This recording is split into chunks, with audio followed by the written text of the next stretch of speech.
আপনাদের কাছে বারবার অনুরোধ করা হয়েছে জাতিসংঘের মাধ্যমে, মানবাধিকার সংস্থাগুলো 5টা একত্রিত হয়ে আন্তর্জাতিক মানবাধিকার সংস্থা হিউম্যান রাইটস, অ্যামনেস্টি ইন্টারন্যাশনাল সরকারকে অনুরোধ করেছে, আপনি দয়া করে লোকগুলা কোথায় আছে আমাদেরকে জানান।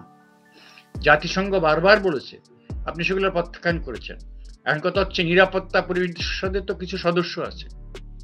হ্যাঁ, হয়তো বাংলাদেশের বেলায় রাশিয়া চুপ থাকতে পারে, চীন তো চুপ থাকতে পারে, কিন্তু বাকি 3জন যে স্থায়ী সদস্য, ভ্যাটো দেয়া সদস্য, পাওয়ারফুল সদস্য, যুক্তরাষ্ট্র, ফ্রান্স, ব্রিটেন, তারা তো চুপ থাকবে না, এবং তাদের নেতৃত্বে আছে যুক্তরাষ্ট্র। সুতরাং এখন তারা অ্যাকশন নিয়েছে, অ্যাকশনের ফল হচ্ছে। এখন তো চিৎকার দিয়ে কোনো লাভ নেই, পরিস্থিতি স্বাভাবিক করুন। এই যে স্বাভাবিক করতে যাচ্ছেন মনে হচ্ছে, কি করুন আমি জানি না। যারা গুম হয়েছে তাদের বাসায় যাওয়া শুরু করেছেন, তদন্ত করা শুরু করেছেন।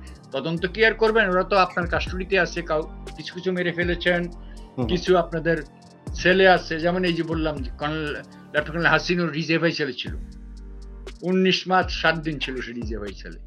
তো সুতরাং এগুলো তো জানা কথা, ওপেন সিক্রেট। এখন হয়তো সাধারণ মানুষ হয়তো জানে না। আমরা যারা সেনাবাহিনীতে চাকরি করেছি, আমরা যারা এইসব ব্যাপারে গবেষণা করি, খবর রাখি, আমরা তো খবরগুলো পাচ্ছি প্রতিনিয়ত। কারণ কোনো কিছু ঘটলে এখানে আমাদেরকে প্রথমে জানানো হয়। এই যে আমি কথা বলছি, আমাকে জানানো হয় যে স্যার এমন একটা কিছু ঘটে গেছে এখানে। জানানো হয় এই জন্য আমরা যাতে সেটা জনসম্মুখে প্রচার করতে পারি।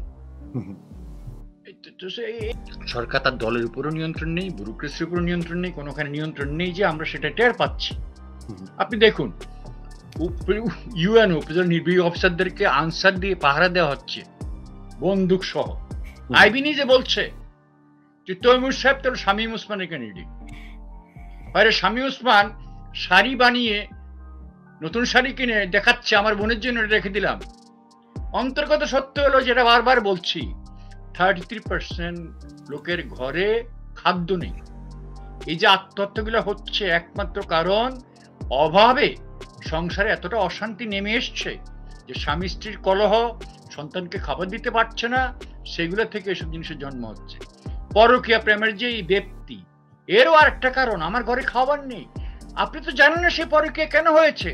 এমনও হতে পারে সেই প্রতিবেশীর কাছ থেকে চাল টাকা নিয়ে মহিলা তার সন্তানদেরকে খাওয়াচ্ছে।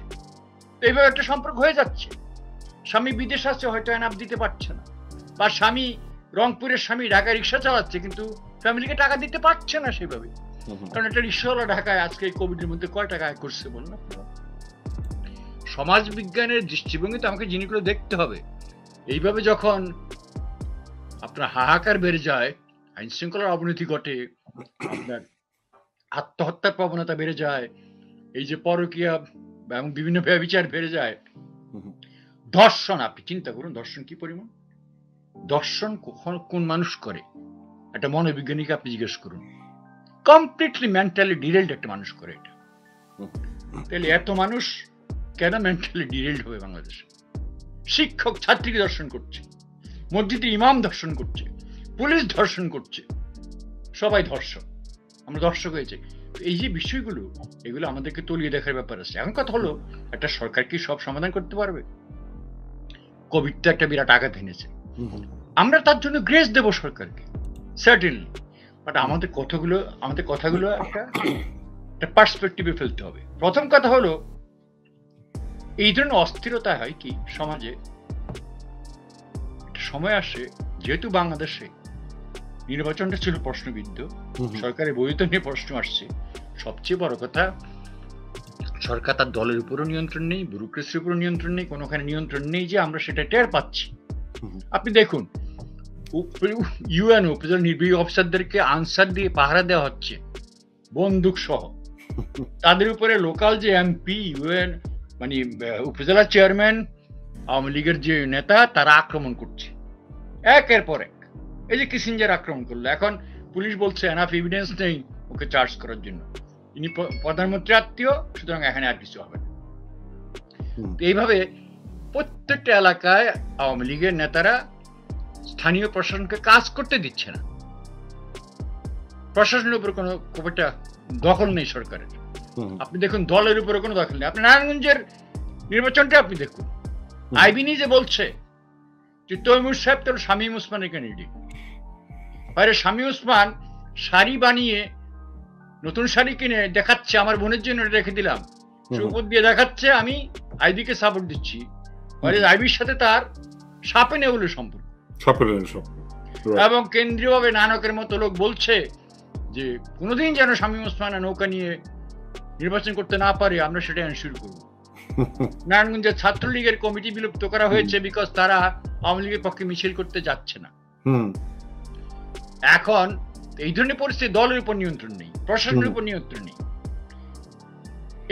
এমন একটা অবস্থার মধ্যে যখন এই পরিস্থিতি, তখন ওই যে অ্যাজ আই সেড যে আমি দুইভাবে জিনিসটাকে বলবো, তখন জাতীয় জিনিসগুলোকে একটা অন্য দৃষ্টিভঙ্গি দেখা উচিত। এই যে দেখেন রাজনীতির একটা কিছু জেনারেল ক্যারেক্টারিস্টিক্স আছে যেগুলো পরিপক্ক গণতন্ত্র বা পরিপক্ক রাজনীতিবিদ যারা তারা এটা ফলো করে। দৃষ্টিটা অন্যত্র সরানো। আপনি মানুষ এখন হতাশায় একদম চরম নিমজ্জিত, তাই না? আপনার নতুন কিছু দিয়ে দেন মানুষের হাতে যাতে মানুষ ব্যস্ত হয়। আপনি দিচ্ছেন কি? দল ভিত্তিক স্থানীয় নির্বাচন।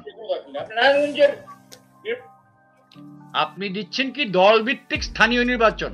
আপনি দেখুন ভাই ভাইকে মারছে, ঘরে ঘরে মারামারি, বিদ্রোহী প্রার্থী, মানে কিলিং সিভিল ওয়ার। নো, আপনি দিবেন যেটা যে আপনারা প্রস্তুত হন, সুষ্ঠু অবাধ একটা নির্বাচন হবে, আন্দোলন করার কোনো প্রয়োজন নেই। প্রয়োজনে আমি আমার সরকারকে আধা পথে বিলুপ্ত করে ফেলবো। আমি চাই গণতন্ত্র প্রতিষ্ঠিত হোক। আপনি যখন প্রত্যাশার কথা বলবেন, সৎ এবং সৎ স্বীকারোক্তি দেবেন, জাতিকে যখন আশার আলো দেখাবেন, তখন আপনার প্রতি মানুষ শ্রদ্ধাটা ফেরত আনার চেষ্টা করবে। এই মুহূর্তে আপনি দীক্ষিত একজন মানুষ। সুতরাং জনগণের আমরা যখন পরিবারের মধ্যে আমরা যখন খুব বিপদগ্রস্ত হয়ে যাই, আর হঠাৎ করে যদি আব্বা এসে বলে আমাদেরকে যে বাবা ব্যাংক লোনটা হয়ে যাচ্ছে, এত চিন্তা করো না, এই যে একটা আশার আলো যে ব্যাংক লোনটা হয়ে গেলে আমি কানাডা চলে যেতে পারবো। আব্বার কাছে আমি 4 লাখ টাকা চেয়েছিলাম কানাডা যাওয়ার জন্য। বোনটা বলছে ব্যাংক লোনটা হলে আমি অস্ট্রেলিয়া লেখাপড়া করতে যাবো, আব্বার কাছে আমি টাকা চেয়েছিলাম। বাপ চিন্তা করছে আমার প্রতিষ্ঠানটা বাঁচানো যাবে, ব্যাংক লোন হয়ে গেছে। আমার কাছে আপনি একটা আশার আলো দেখেন, অ্যাটেনশনটা আপনার যে হতাশা থেকে ডাইভার্ট করে ফেলুন। এই মহিলার রাজনীতির একটা কেন্দ্রবিন্দু হলো আমি এমন কোন রিস্ক নেব না যেখানে আমার ক্ষমতা চলে যাওয়ার সম্ভাবনা থাকে। শহীদ ভাই, এবার আপনাকে নিশ্চয়ই আপনি লক্ষ্য করেছেন এবং আপনি আমার মনে হয় আপনি উপভোগও করেছেন। সেটি হচ্ছে যে বাংলাদেশের প্রধানমন্ত্রী শেখ হাসিনা জাতির উদ্দেশ্যে ভাষণ দিয়েছেন। জাতির উদ্দেশ্যে তার যে 3 বছরের যে অর্জন বা এই 13 বছরের অর্জন, মানে 13 বছরে তারা কি করেছে না করেছে, উন্নয়নের মহাসড়কে এসছে এবং অনেক মানে শেখ হাসিনার ম্যাজিককে বাংলাদেশ বদলে গেছে, এরকম প্রচারণা চলছে। এ ব্যাপারে আপনি নিশ্চয়ই দেখেছেন, এ ব্যাপারে আপনার মন্তব্য জানতে চাই। কারণ অনেকে জিজ্ঞেস করছে যে এই প্রধানমন্ত্রীর এই ভাষণ নিয়ে তেমন কিছু একটা কথাবার্তা হচ্ছে না। এবং আমি এর সাথে যুক্ত করতে চাই আরেকটি জিনিস। আমার খুব পরিচিত এক ভাই, সে একটা মন্তব্য করেছে তার এই প্রধানমন্ত্রীর বক্তব্যের পরিপ্রেক্ষিতে। ওয়াজেদ হোসেন কাজী, সেই জেলিতে থাকে সোফার। বিষয়টা এরকম, দিনের ভোট, রাতে ভোট, সব মিলিয়ে টানা 3য় মেয়াদে আওয়ামী লীগ সরকারের ক্ষমতা গ্রহণের 3 বছর পূর্তি হয়েছে গতকাল। সরকারের ভাষায় উন্নয়নের মহাসড়ক বেয়ে দুর্বার গতিতে ধাবিত হচ্ছে বাংলাদেশ।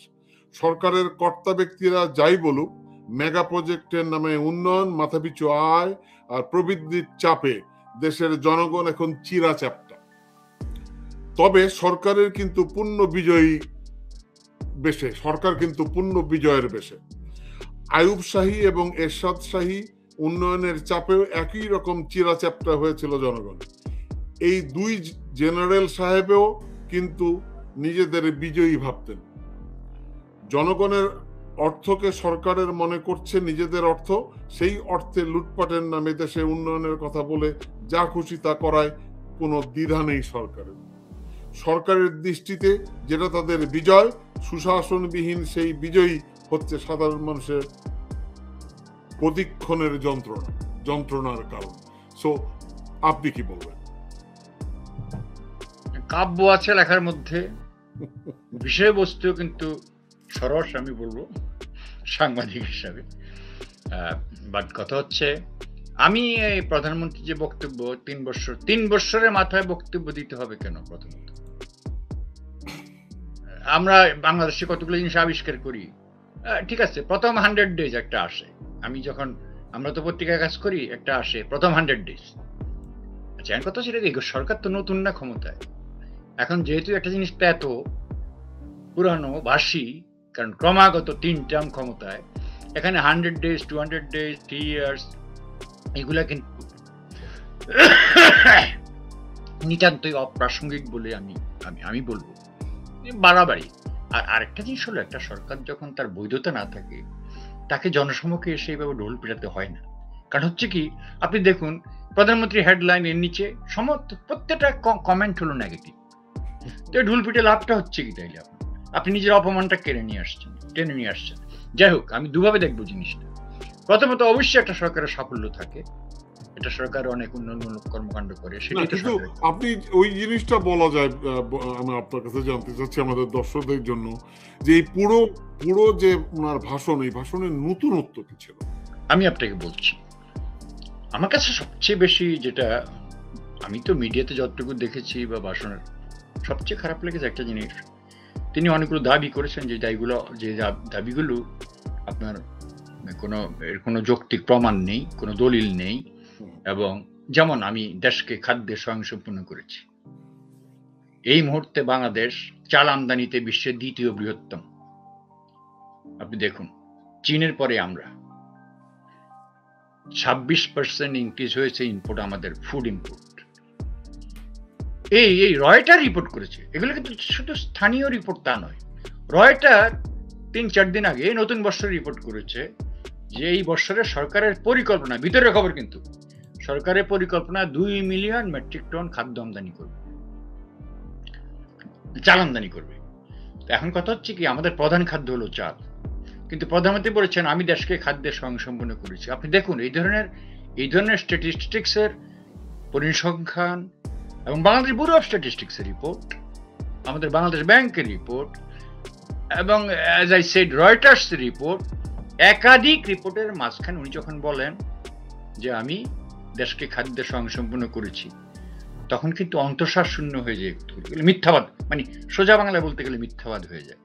তখন কথা হচ্ছে, একটা মিথ্যাচার তো আমরা একটা রাষ্ট্রপ্রধানের, সরকার প্রধানের কাছ থেকে প্রত্যাশা করি না।